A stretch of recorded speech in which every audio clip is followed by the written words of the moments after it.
What do you guys want to accomplish from this point forward? How do you win this thing? Well, how we win it, Steve, is how you win any election, which is you get more votes and you get more delegates. And that's what we're working on. The senator is in Indiana today working very hard.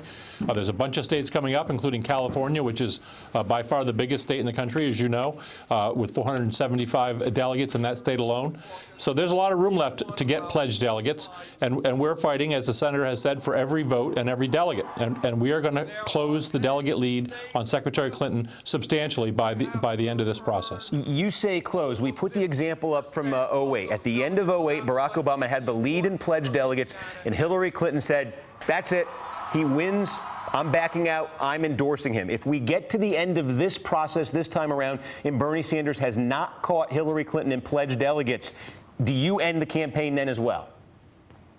Well, look, Steve, there's another fact about 2008, which you also didn't raise, which is that during the course of 2008, over 120 superdelegates switched their quote-unquote allegiance during that process. So, in fact, there is a lot of movement among superdelegates in these contests.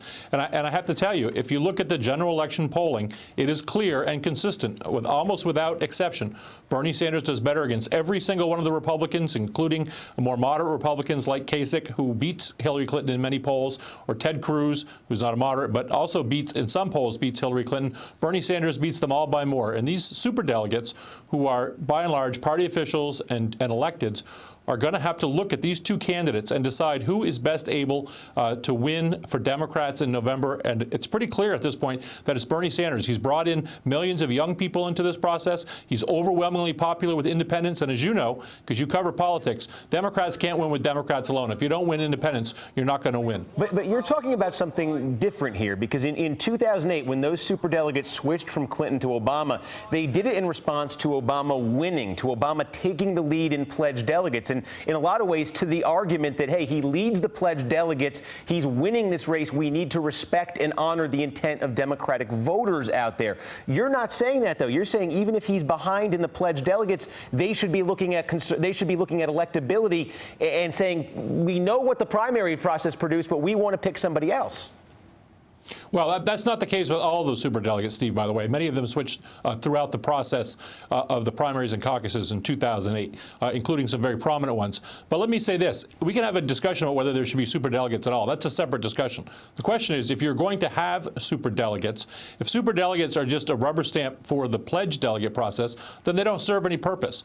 Their purpose is supposed to be that they reflect on whether the candidates before them, which one is best able to advance the cause in terms of electing not only the president, but in terms of electing Democrats up and down the ballot. And the people that Bernie Sanders has brought in to broaden the base of this party, that's the candidate who can energize those people and bring them out in November. Let's not forget, Barack Obama in 2008 won Indiana and North Carolina, two states that had not been in contention for a long time for Democrats. And he won them winning only the 18 through 29 age cohort in both those states because he had such strong support from young voters. Well, that's exactly what Bernie Sanders brings to this race. He is a candidate that can energize young people and people who don't traditionally vote Democratic and bring them out. He's the guy who can beat Trump.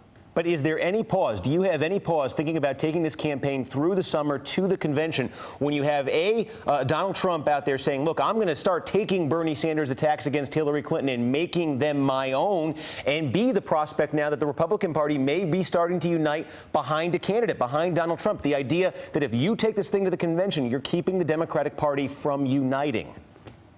No, what we're doing is we're helping the Democratic Party. The Democratic Party needs to reach out to young people, needs to reach out to working people, needs to reach out to independents. And the message that Bernie Sanders is delivering is obviously the message that's resonating with those people. And the Democratic Party has to reflect that. And that's what the convention process is about, is making sure that the views of all of those people are represented in the Democratic Party. And we're going to make sure that we do that both in terms of reforming the electoral process in the Democratic Party, in terms of the platform, and frankly, in terms of nominating a presidential candidate.